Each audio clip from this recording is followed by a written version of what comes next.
Welcome to the deep dive. Today, we're diving into something pretty fascinating from linguistics.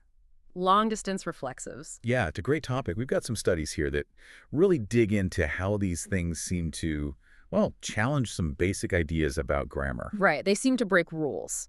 But what exactly are they, these long-distance reflexives? Okay, so normally you have a reflexive pronoun, like himself or herself, Mm-hmm.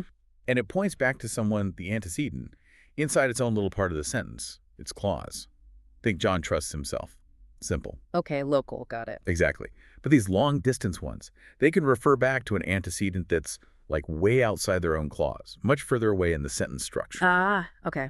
And that's where this principle A thing comes in, from binding theory. How does that fit? Precisely. Principle A is, well, it's considered a cornerstone. It basically dictates that a reflexive must be bound, must find its antecedent within that local domain, its clause. But these long-distance guys just ignore that.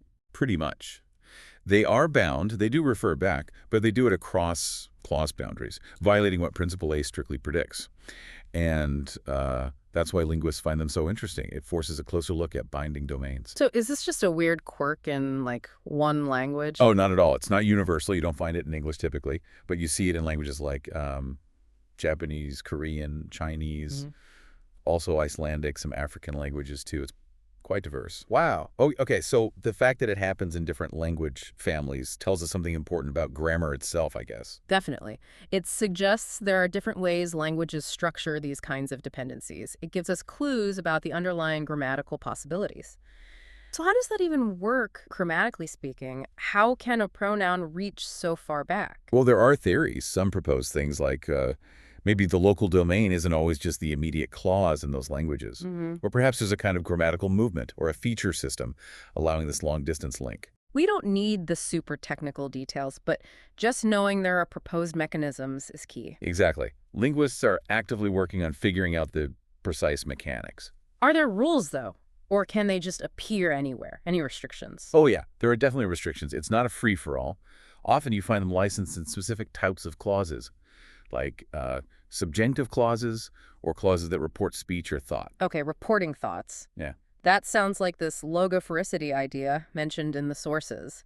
What's the connection there? Right, logophoricity. It's about perspective, marking whose point of view or whose consciousness is being represented. And sometimes these long-distance reflexives seem to tie into that. They might be used specifically to refer back to the person whose thoughts or speech are being reported, even if they're structurally distant. So perspective matters. Interesting. So is it predictable then? Can you look at a sentence structure and say, aha, a long-distance reflexive should go here?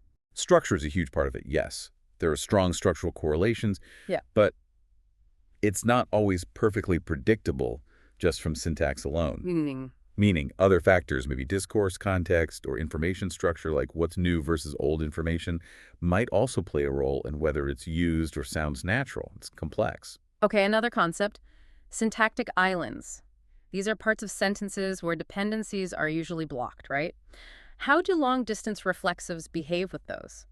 That's a really good question. Islands normally block things like movement and some types of binding. What's interesting is that some research suggests long-distance reflexives might be, let's say, less sensitive to islands than other dependencies. So they might not be blocked. Sometimes, yeah. Or they show different behavior, Yeah. which again highlights that they're operating under slightly different grammatical constraints. It tells us more about their binding domain. Which brings us back to binding domains. What does all this tell us about that core concept? Does it need rethinking? It certainly suggests the traditional view, often tied strictly to the clause, might need refinement or parameterization. For languages with these reflexives, the domain for binding might be inherently larger or more flexible, perhaps depending on things like clause type or those logophoric features we mentioned. And one last thing, do they always look the same, morphologically? No, not necessarily. In some languages, the long-distance reflexive has a distinct form. It might be morphologically complex or just a different lexical item compared to the local reflexive. Like a special long-distance marker on it? Sort of, yeah. Right. Or just a different word altogether. Yeah. This difference in form can be another clue that it's playing a different grammatical role. Okay, so wrapping this up, long-distance reflexives are, well, they're rule breakers in a sense. They challenge our default assumptions about pronoun reference. Absolutely. They showcase the incredible diversity of grammatical systems and force us to look beyond the patterns found in, say, just English or closely related languages. And they really underline how intricate the connections between words in a sentence can be, reaching further than we might think. Precisely. It makes you think. What other fundamental rules of language might have these kinds of fascinating exceptions hiding in plain sight, just waiting for us to notice them across the world's languages? A great question to ponder. Thanks for walking us through this linguistic puzzle today. My pleasure. It's fascinating stuff.